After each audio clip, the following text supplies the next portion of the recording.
سلیمان صاحب نے ہمیں جوائن کیا ہے، ان سے بھی ہم گفتگو کریں گے۔ عاصم صاحب بہت شکریہ آپ کا۔ ارشاد صاحب آپ کمنٹ کر لیں، پھر میں عاصم صاحب کی طرف آتا ہوں۔ دیکھیں یہ بھارت کا پرانا طریقہ ہے، پہلگام ہم نے کیا ہے، وہ ہم پر الزام لگا دیا، پلوامہ ہم نے کیا تھا الزام، اس کا طریقہ واردات ہے یہ، اور وہ اپنے شہریوں کو ہی ہمیشہ نشانہ بناتا ہے بھارت، اور اس کا سیاسی فائدہ اٹھانے کی کوشش کرتا ہے۔ یہ کوئی نئی بات نہیں ہے۔ اب اگر اس نے کیا ہے تو اچھا جو سکھ کمیونٹی ہے وہ بھی اتنے بیوقوف تو نہیں ہے نا کہ اس کی بات کو وہ کریں گے، جب ان کو پتہ ہے کہ ان کے لیڈرز کو کینیڈا میں مارا جا رہا ہے، قطر میں سازشیں ہو رہی ہیں، امریکہ میں ہو رہی ہیں، تو ظاہر بات ہے وہ بات تو کوئی نہیں مانے گا۔ لیکن میرے خیال ہے ہم مارشل صاحب سے پوچھتے ہیں کہ مارشل صاحب یہ فرمائیں کہ یہ ڈرون آئے انڈین، آج مختلف اہداف تک آئے، ہم نے ان کو مار گرایا، کیا ہماری یہ حکمت عملی تھی کہ ان کو ابتدا میں نہ روکا جائے اور ہدف کے قریب پہنچنے پر ان کو نیچے آنے پر مار گرایا جائے؟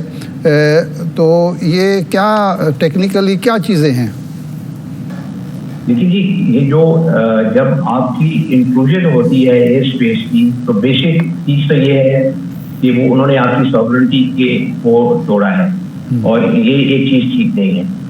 You do not allow anybody کہ وہ آئیں آپ کے ملک کے اندر، آپ کی ایئر اسپیس کے اندر، اور آ کے وہ دندناتے پھریں، ایسے نہیں ہو سکتا۔ اس کا مطلب ہے کہ یہ ایک قسم کا تھریٹنگ پوسچر ہے، اور یہ وار لائک پہلی چیز تو۔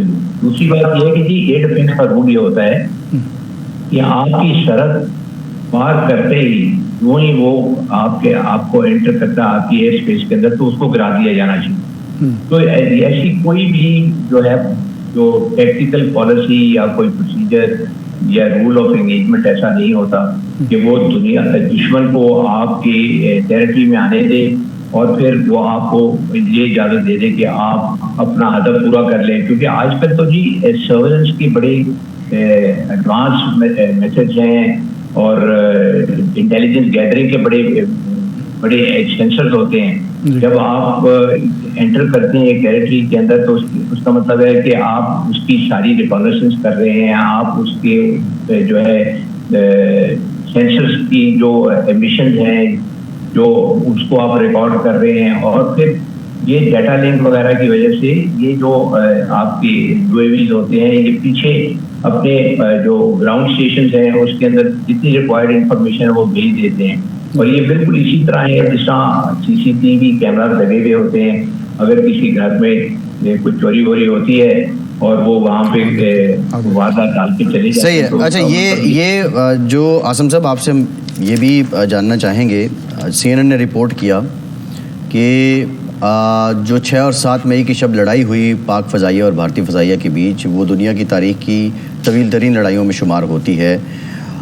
آپ کیا سمجھتے ہیں کہ 125 طیارے 1 گھنٹے تک فضا میں لڑتے رہے اور کسی نے اپنی فضائی حدود بھی کراس نہیں کی، اور پھر رپورٹڈلی پھر کنفرمیشن بھی ہوئی اس کی کہ رافیل بھی مار گرایا، اور رافیل والے کہتے ہیں کہ یہ بھارت کی جو ہے ناتجربہ کاری تھی جس کی وجہ سے مارا گیا۔ تو اوورآل آپ اس کو کیسا دیکھتے ہیں اور پاک فضائیہ کی پرفارمنس کو کیسے گریڈ کرتے ہیں؟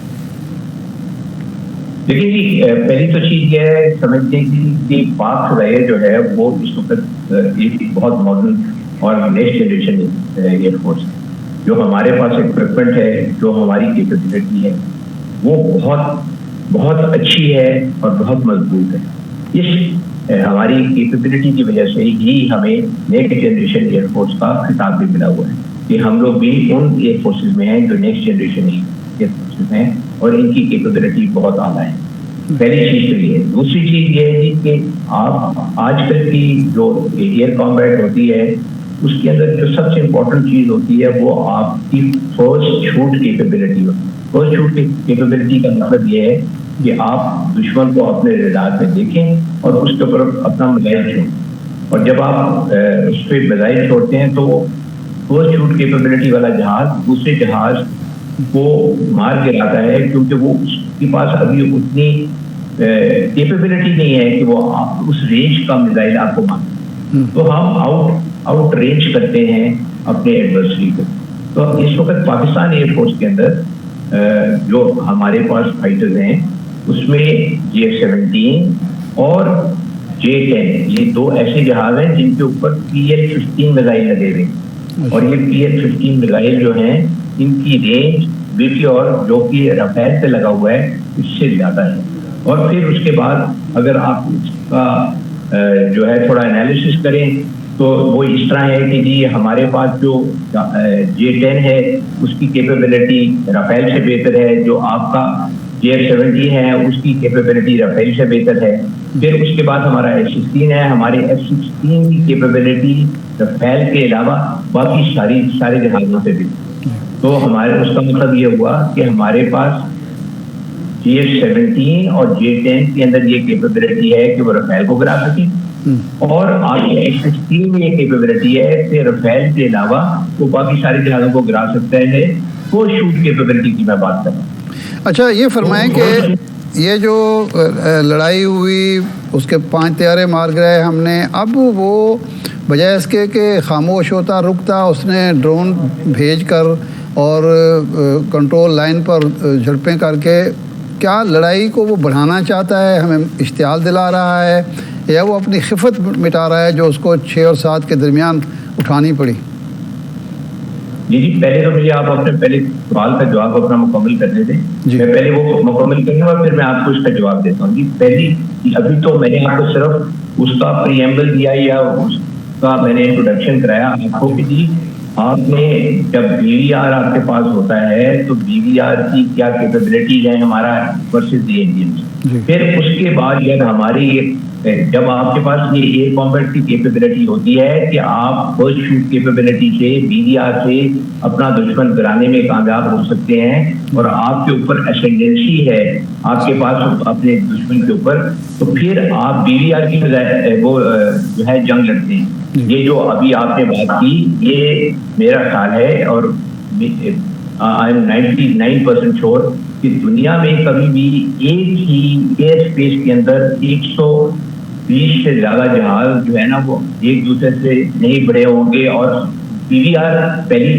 کیپیبلٹی بیونڈ ویژول رینج، دوسرا کیونکہ آپ کے پاس لانگ رینج BVR ہیں تو آپ اپنی ٹیریٹری میں ہی رہتے ہوئے لڑ رہے ہیں دوسروں کے ساتھ.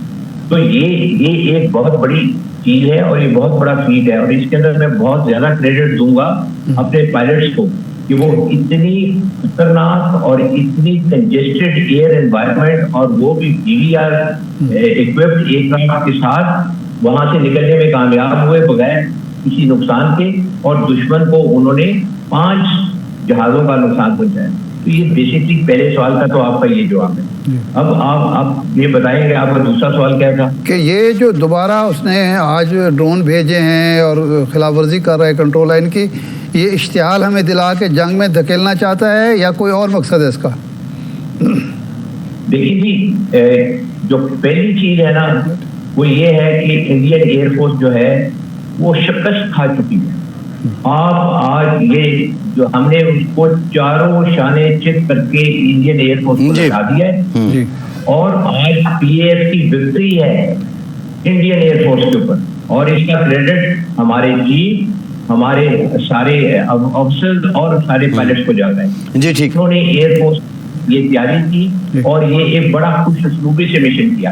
اب جب آپ نے دشمن کی ایئر فورس کو زیرو کر دیا جی درست بات، تو ان سے برداشت نہیں نہ ہوگا. جی ایگزیکٹلی صاحب تو نعرے پڑھ کے مارتے ہیں کہ میرے پاس رافیل ہوتا تو میں کرتا، میں وہ کرتا.